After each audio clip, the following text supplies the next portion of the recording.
Hi, everyone. This is Mrs. J, and I'm doing a read aloud of The River Between Us by Richard Peck. And we're on to chapter 13 on page 131.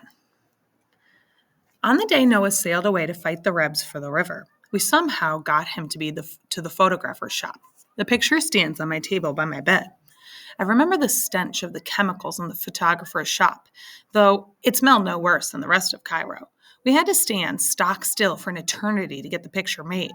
Then the glass plate on our image slipped out of the photographer's hand and exploded on the floor. Delphine took this as a bad omen, and of course, we had to do it all over again. There we are, trapped in time, Delphine and me on either side of Noah. I stare straight ahead under the bird on my hat, like I'm resigned to being shot at sunrise. I've thrown back my veils, but Delphine didn't. She looks through them, forever a woman of mystery, and not quite 16. Her hands hide the muff where the last of our money was living.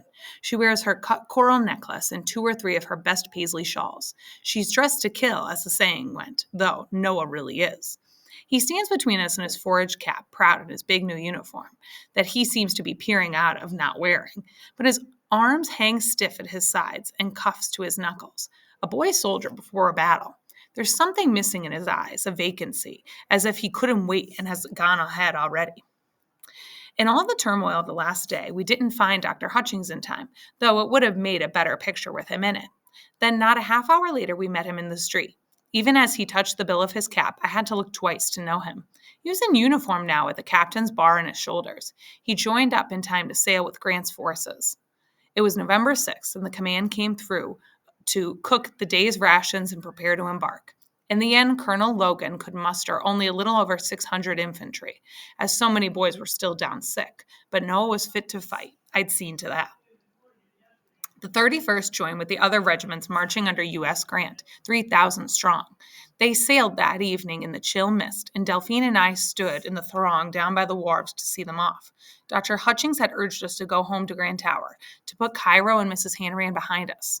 But I couldn't go empty-handed, without Noah. It wasn't me Mama wanted. The streets were already a churn of red mud when the 3,000 of us tramped past us, some of them staggering drunk and singing as they came. The Rebs have taken the best of me legs. Bad luck to the chap that hit it. If Uncle Sam gives me a cork for a stump, I hope 'twill be one that will fit it. We searched those marchers rank and file for Noah, but he blended with all that blue, vanished already. Did I look for Dr. Hutchings? I don't remember now. They set sail on 4 great transport ships. Noah's 31st marched aboard the Alex Scott. 2 wooden gunboats, the Tyler and the Lexington, followed after. That wide stretch where the 2 big rivers boiled together was crowded with turning boats. We watched them away in the night, hearing voices over the water singing Yankee Doodle. We stood in the crowd of mothers and fathers, sisters and sweethearts, falling silent as the boats disappeared around the bend by Wickliffe, Kentucky. The street lighting in Cairo was just about what you'd expect, but some of the men had to fire torches to see the boys aboard the boats. I looked at Delphine. The flames were dim. She had always been darker than I'd noticed, but in a flicker of torchlight, I read her face and saw her soul. She loved my brother. She was mourning him already. Delphine, did you tell him who you are? Perhaps I do not have to, she said in a despairing voice. Now I knew why she hadn't lifted a finger to nurse him in the hospital tent, and why she was turning away from him to the others. She'd hoped he'd be too sick to die. It was famous, the Battle of Belmont, Missouri. It sparked the career of General U.S. Grant and led him in time to the White House as the president. It was the first struggle for Mississippi, the great highway flowing between Grand Tower and Delphine's New Orleans. As in many a battle before it and since, both sides claimed victory, but no woman would have called it a victory. People stood on levees all day, hearing the thunder of guns rolling up the river valley. In the afternoon, smoke drifted on the horizon, as if a sizable place had been put to the torch. On the next morning, Delphine and me were on the wharf before daybreak, wound in our shawls against the damp morning as we watched for the returning boats. There came a flash of light as the first of them rounded the bend, then others behind it. We heard music wavering over the water. It was a steam callop, one of the warships had once been a showboat.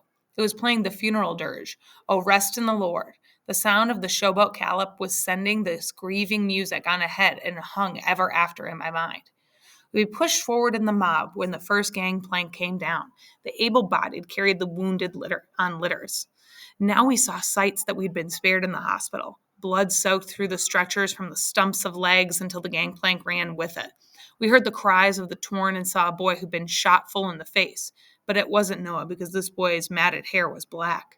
No one had witnessed the fruits of the war until now. Men in the crowd wept like children. Women shrieked and keened and fell on their knees, but we didn't. We might miss Noah. What would we have thought if I'd known then how many of the wounded had been left behind on sandbars? I didn't dream they'd leave a dying soldier behind, so I didn't add that to my fears. The sun stood high in the sky when Dr. Hutchings came down off the boat. He saw us, and we fought our way over through the surge of people. He and I were thrust together, and before I could speak, he gripped my hands and said, "I brought him back, Tilly, but you'll have to work to keep him." Tears stood in his eyes, and I saw he was tired to the point of falling down. Behind him on a litter borne with two ragged, dirty soldiers was Noah. His face was scraped and powder-burned, and he was a mass of stained bandages. The boys on stretchers went into a big warehouse there by the wharf, and we followed. They laid Noah on the floor in a growing row of the wounded. His eyes were open, but he didn't know Delphine or me. A strong smell came off of him. It was rum. I had to get him drunk to take the arm off, the doctor said. It was nearly off. Then I saw Noah's left arm was gone. It was only a blunt wad of blood-soaked bandages, no longer than his elbow. We hung over the feverish boy, and all I could think of was now that he wouldn't die in a field somewhere. If he dies now, he'll die in our arms. There were dying all around him, up and down in rows on the warehouse floor, and others had lost their limbs. "Where is it?" I asked Dr. Hutchings. "I want it." He looked blank. "His arm. I want to take it home and bury it. I don't want it to end up in a heap of—" "We were on the boat when I took it," he said. "I put it overboard. I gave it to the river." And I was satisfied with that. I had to be, and he'd been gentle in his telling. "I gave them all to the river," he said. They brought back 300 wounded from the Battle of Belmont. It wasn't a place for Noah in the regimental hospitals. The army had no room for a soldier who couldn't be made whole to fight again, so they let us have him. We nursed him, Delphine and me, in the summer kitchen. Mrs. Hanrahan never come too near us, but she had to hear Noah screaming through the night from the pain in the arm he didn't have. We made a pallet on the floor, for he thrashed so. He'd have pitched out of a bed. He was still on the battleground in his mind. We bathed him night and day in cold water straight from the pump to fight the fever, and he still didn't know us. The doctor come in the evenings, dead tired from treating the others, half asleep in the trap, letting the pony find us. He dressed Noah's stump and saw that the flap of skin covering it was holding. We couldn't get any food down him, but Dr. Hutchings divides a kind of milk punch laced with brandy that seemed to nourish him and quiet him. We sent no word home. I dared not tell them we have Noah before I could promise him alive. Besides, Delphine said, Kalinda would not believe such a letter. Why ever not if I wrote it? To her, Noah is dead. She read that in the cards. Then she read them wrong, I said, clenching my chin like a fist. She read death in the cards, Delphine said, as if I hadn't spoken. She'd seen a coffin coming up the river.